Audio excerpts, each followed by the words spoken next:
안녕하세요. 건강의 달인 건달입니다. 시청자 여러분의 무릎은 안녕하십니까?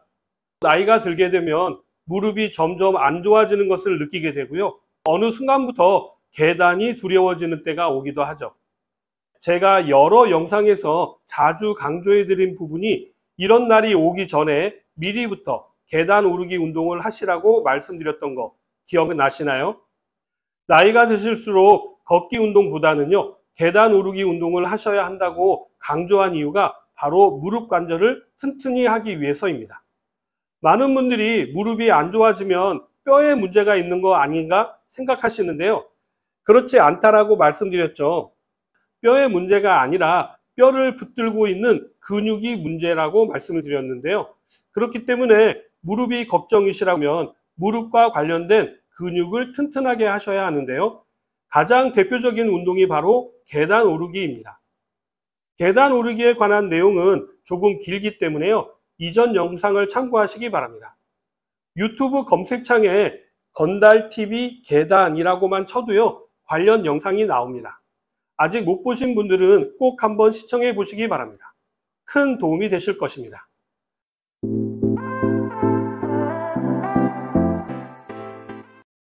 보통 무릎에 문제가 생긴다면요, 관절염을 이야기하는데요. 관절염은 크게 두 가지로 나누어서 이야기합니다. 첫 번째는 관절염의 대부분을 차지하는 퇴행성 관절염이라고 하고요. 두 번째는 류마티스성 관절염이라고 하는데요. 류마티스성 관절염은 자가 면역 질환으로요, 내 몸의 면역세포가 내 관절을 공격해서 나타나는 증상을 이야기합니다. 첫 번째, 퇴행성 관절염은요, 근육이 약해지면서 나타나게 되는데요. 나이가 들게 되면 근육이 약해져서 나타나기 때문에 예전에는 퇴행성 관절염을 노인성 질환으로 분류하기도 했었는데요. 최근에는요, 무릎이 아픈 젊은이들이 증가하는 추세에 있다라고 합니다. 이러한 추세는 전 세계적으로 확대되고 있는데요. 우리나라뿐만 아니라 외국의 젊은이들 중에서도요, 무릎 통증을 호소하는 사람들이 증가하고 있는 것으로 나타났습니다. 그래서 오늘은요, 왜 젊은 나이인데도 무릎 관절에 문제가 발생하는지와 어떻게 하면 무릎 관절을 보호할 수 있는지에 대해서 말씀드리도록 하겠습니다. 미국 보건복지부에 따르면요, 미국인의 성인 40대에서 60대 초반 사이의 환자의 무릎 인공관절 치환술이요, 무려 240%나 증가했다라고 합니다. 전문가분들이 그 원인을 분석을 해봤다고 하는데요. 고강도 스포츠를 하는 경향이 늘어나고 체질량 지수가 높아짐에 따라서요, 30대와 40대의 젊은 사람들이 무릎 문제를 겪고 있고 일부는 수술을 받기도 했다라고 합니다. 미국뿐만 아니라 핀란드에서도 관련 논문이 발표되었는데요. 오울루대 연구팀이 최근에 내놓은 연구에 따르면요, 무릎의 초기 구조적 변화는 30세가 되면 흔한 것으로 드러났고요.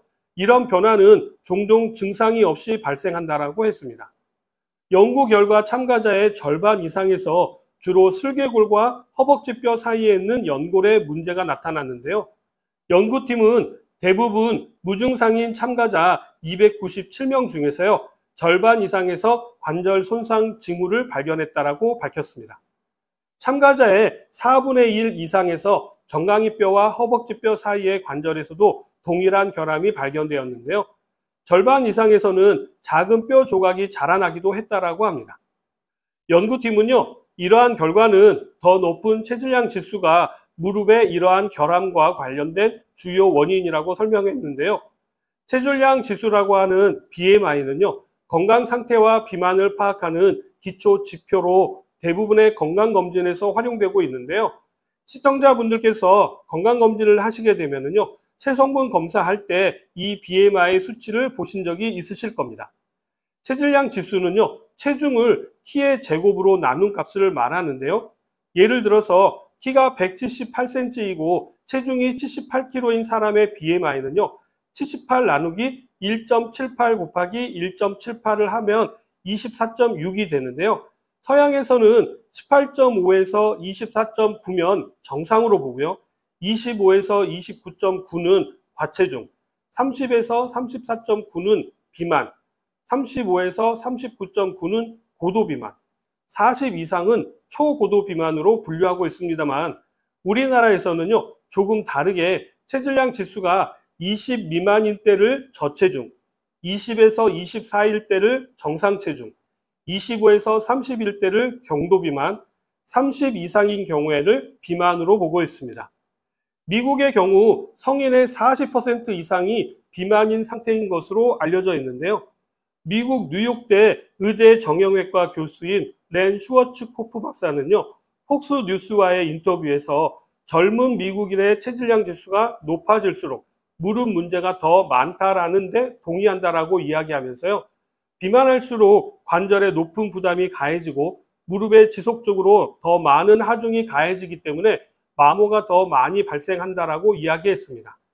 비만 문제는 나이와는 관계는 없죠. 무게가 많이 나가는 과체중의 경우에는요, 앞에서도 말씀드린 것처럼 무릎에 가해지는 무게가 많아지게 되기 때문에요, 적정 체중이나 저체중에 비해서 무릎 연골에 문제가 많이 발생하기 때문에 관절염이 증가하게 되는 것이죠. 이러한 문제는 나이와 관계없이 나타나는 증상으로 보아야 합니다. 젊은 층의 관절 문제는 이러한 것만 있는 것은 아닙니다.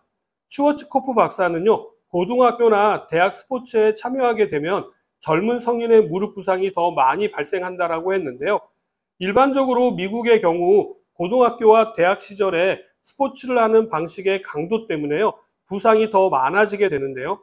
전문가들은 스포츠나 기타 활동으로 인한 외상성 부상은 시간이 지남에 따라서 점점 더 악화되는 방향으로 진행된다라고 하면서요, 이러한 부상을 외과적이든 비수술적이든 치료를 하더라도 연골과 같은 무릎의 일부 요소는 복원되지 않아서 지속적으로 영향을 미친다라고 했습니다.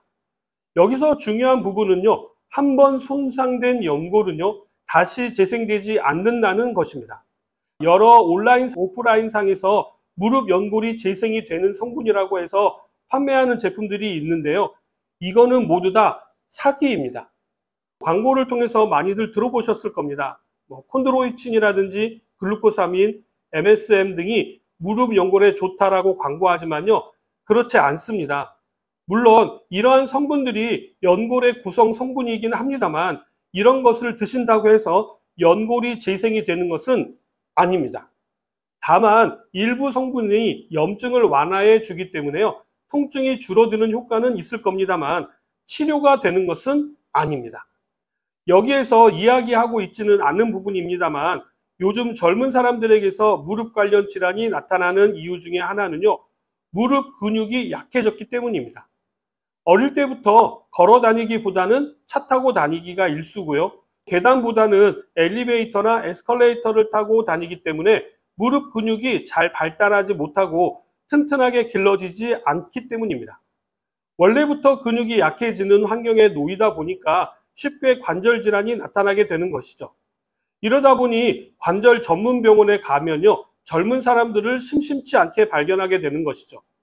개중에는요, 이런 상태를 그냥 방치하고 통증만 관리하다가 나중에 관절에 장애가 나타나게 되고 심하면 연골 손상의 문제가 발생하게 되어서요, 궁극적으로 무릎 인공관절 교체를 하는 경우도 발생할 수 있다라고 전문가들은 경고하고 있습니다.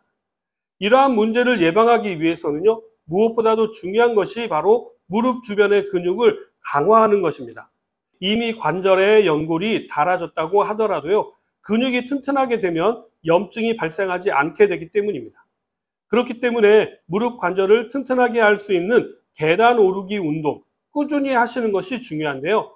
자가용보다는 지하철을 이용하시고 올라갈 때는 꼭 계단을 이용하시고 내려올 때는 에스컬레이터나 엘리베이터를 이용하시는 것을 습관화하시는 것이 중요합니다. 너무 무리한 계단 오르기는요, 오히려 무릎에 문제를 일으키게 되기 때문에 점진적으로 강도를 높이는 것이 중요합니다. 어떻게? 오늘도 좀 도움이 되셨나요?